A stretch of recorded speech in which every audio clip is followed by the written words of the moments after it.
Ladies and gentlemen, boys and girls, worshippers of all ages, welcome to YouTube. My name is SeaRaptor, and today we are bringing you a battle report from the bridge of Tier VIII British cruiser HMS Edinburgh. Yes, I am mispronouncing it. Yes, it's intentional. Leave all the rage you want in the comments below. I don't care anymore. Yes, that's right, we're here in Edinburgh, and we're here in ranked battles spawning on the north side of Hotspot. Now, if you watched any of my recommendation videos, you probably remember that I recommended Radar Edinburgh in ranked. And I finally, this past weekend, started taking my own advice and playing almost exclusively this ship. And sure enough, I hit a nice 7, 8, 9 game win streak and was able to move up a couple of ranks to about, I'm at rank 8 or something. So, it was nice to see. Along the way, I had this particular game, and I wanted to share it because I think it really does a good job of highlighting why I highly recommend this ship. Now, when you take a radar cruiser into ranked, one of the things you want to do is you want to avoid the gimme cap, right? If you look at a map like Hotspot, the B cap for us on the north is the gimme cap, the C cap in the south is the gimme cap. You want to take your radar to where the contest is going to be, the fight is going to be, and here on Hotspot, that is going to be the A cap. And Hotspot has this great little island here in like EF, EF 4, 5 kind of here, and it's very common for radar cruisers to set up shop over here, and that's what we're going to do to make sure that I can back up my friendly Lo Yang. Now, it takes a little bit of traction, a little bit of prodding, and a little bit of cajoling to get one of the bloody battleships to come over here, because we do need the help, right? Me and the Lo Yang are not going to hold off what looks like, well, let's see, so far I see a Vlad and a Massachusetts coming this way. So, yeah, we're going to need a little bit of battleship help.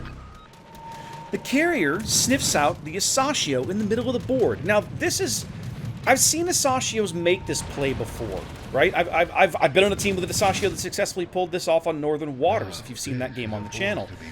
But this guy is risky, right? Like, he's out here, he's spotted, he was already within my radar range when the carrier planes picked him up. The carrier planes told me he was there. Right there, he lost a torpedo launcher for good. I've taken an Asashio and cut his torpedo armament in half for the rest of the game. And he hasn't even, I mean, maybe he's gotten torpedoes off, maybe he hasn't, but that's not a good place to be. So, an early radar nets some really good damage. I beat the crap out of the Musashi. Unfortunately, the enemy Mogami basically gets to slap me around for free because none of my battleships will shoot at him. Literally, he's taken no damage. But the Lo Yang does manage to bag A, gives us an early advantage against an enemy team that only has a radar on the Wichita, and you see there in the minimap, the Wichita was last spotted down in the C cap, so we know he's not over here, he's not close by, so we basically had free reign to kind of just do whatever we wanted in this cap, and the Lo Yang has taken advantage of it. Enemy Vladivostok is kind of trying to set up shop there on the south side of the cap. And at this point, I'm just, I'm playing little games with the enemy carrier. He's trying to bomb me or torp me or rocket the Lo Yang, and my AA is kind of just chugging away. This Vladivostok seems to sense the way the wind is shifting, realizing that there's probably just a single destroyer up here.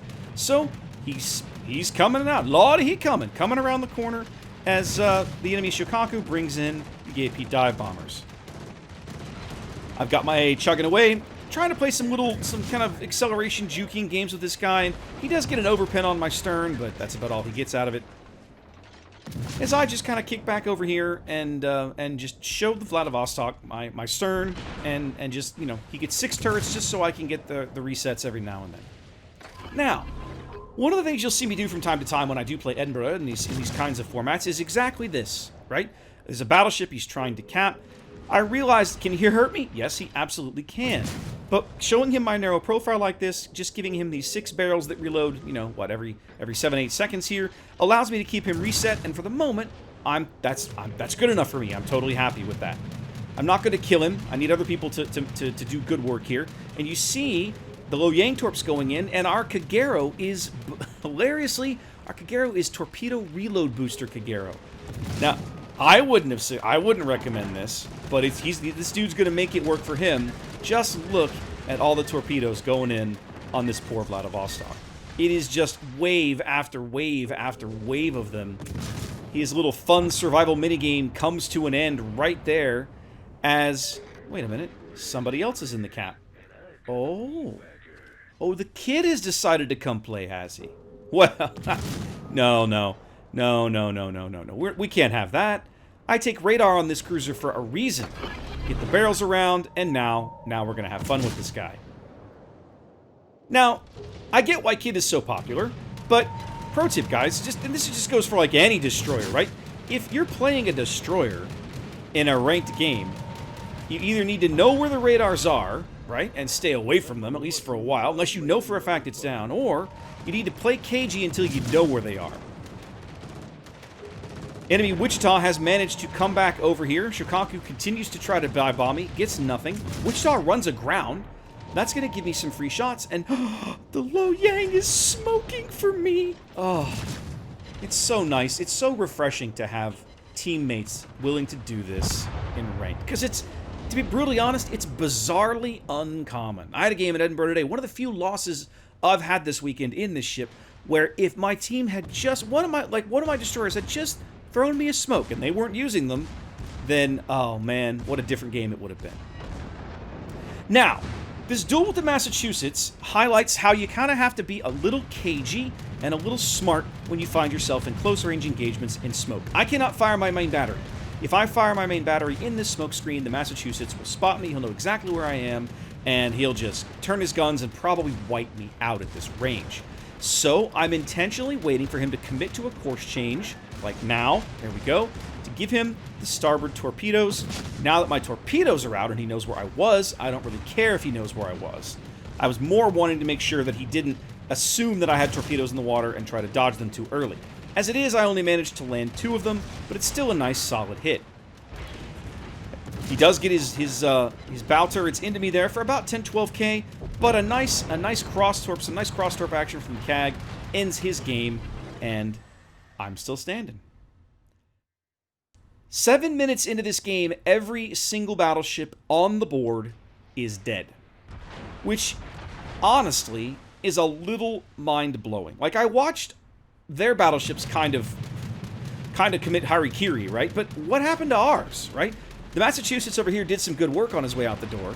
But, oh right, the Massachusetts at the other cap went and got himself detonated by the Asashio via a deepwater torpedo from the Asashio's only surviving torpedo rack, because I blew up one of those very early on, if you remember. Ah yes, ranked. Fun and games, kids. Now, because there's no one over to shoot at him, and I'm just trying to avoid these stinking torpedo planes, the Mogami basically gets free shots at me here for a while. And honestly, I'm content to let him have them. Some of that is because I've got heals, and I know that, you know, any of this HE damage he does to me is going to be full pan damage. I can heal it all back later, blah, blah, blah. I'm not overly concerned. It is irritating, but I'm just going to get over it, right? Now, if you're paying attention, you can see that the B cap is being flipped. That tells us where the Asashio is. And so now we enter a bit of the end game. Our friendly Kagario, good for him, is going back to the B cap to deal with the Asashio. Our carrier, to his credit, once he turns his engines on, ha ha ha, by the way, here we are 9 minutes in, almost 9 minutes in, no engines for our carrier, hasn't ever bothered. Feels bad.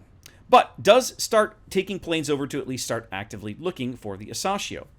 Our Lo Yang, unfortunately, thinks it's a great idea to get into a gunfight with the enemy carrier, while the Mogami and the Wichita basically have free shots at him. Pro tip, guys, this is a bad idea. If you're a destroyer, the only 2 surviving ships are cruisers, and they're gonna have, and like, revealing yourself is gonna give them shots at you? No, please don't do that. What are you doing? He does smoke up. He smokes up now to dodge the planes, right? But again, the Wichita has radar, guys. It's still a radar cruiser. I have to do everything myself. I feel like the Joker in The Dark Knight, right? Like, you gotta do everything yourself. Some ranked games are like that. And it's frustrating, because this Lo Yang hasn't played all that bad. This is the dude who gave me smoke not long ago, right? But come on. Coming around the corner here, I put my Hydra up. I know the Mogami's over here. I want to make sure he doesn't magically mess me up with his starboard torpedoes that he could potentially throw in this general direction. His HE, as you see there, is going to do bad enough things to me already. I don't want to compound the problem. Wichita's radar is up. We see it there, kind of peeking through here as I get a little close and get inside its range. The Loyang does sneak a torpedo into the Mogami, so he hasn't been completely useless in this position, but unfortunately between the planes and the radar and everything else, he's not going to be with us a whole lot longer. Now, the good news is that he does leave the Mogami fairly exposed. Mogami kind of had to sell a bit of his broadside there to make this play. I'm going to get one salvo into him there. He's going to start to turn out, but it's not going to come in time, and we are going to bag him right as the Shokaku rockets come in for a nice, another solid hit. Enemy planes continue to spot me as the Wichita and I are both running away from the cap. All I have to do is survive here. I'll have a heal in 30 seconds. The fire's irritating, but I probably don't have enough HP. I probably got enough HP to survive it.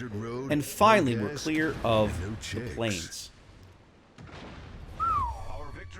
While all that was going on, the CAG and the Shokaku did manage to hunt down the Asashio. So it's me, the Shokaku, the Kagero, versus their Shokaku and the Wichita. But the Wichita is still a threat. That guy has probably 20,000 hit points, and I'm scrambling to try to survive to get to my last heal. So at this point, I'm running north. I know we have to retain control of this cap. I don't want to give up A. The Shokaku plane, Shokaku's got torpedo bombers out. That's a really good pick against that Wichita. Wichita's A is not anything to write home about, let's be honest, okay? And by now running north, now the Shokaku and I are able to share anti-aircraft bubbles, and now I start to get a little better feeling about the enemy planes that obviously are going to be coming up here in this general direction. I'm also, using the carrier spotting, able to put some really, really nice salvos into this Wichita. He gets 2 torps there. I get another good 6K salvo right there to pick up a high caliber. And the Wichita, before you know it, is looking pretty rough. This enemy Shokaku, once again confused about how to drop, where to drop these torpedoes, and makes a right royal hash of it as I pick up an A defense medal in ranked. I was not expecting that out of my Edinburgh when I zoned into this game. Oh, there it is. Shokaku bags the Wichita, and now it's just down to the Shokaku, and I think we're in pretty good shape. Now we all kind of huddle together for A, protection to make sure that nobody dies sporadically, spastically here at the very end, and 4 heals and 100,000 damage into this game. We're finally going to claim a win here in ranked.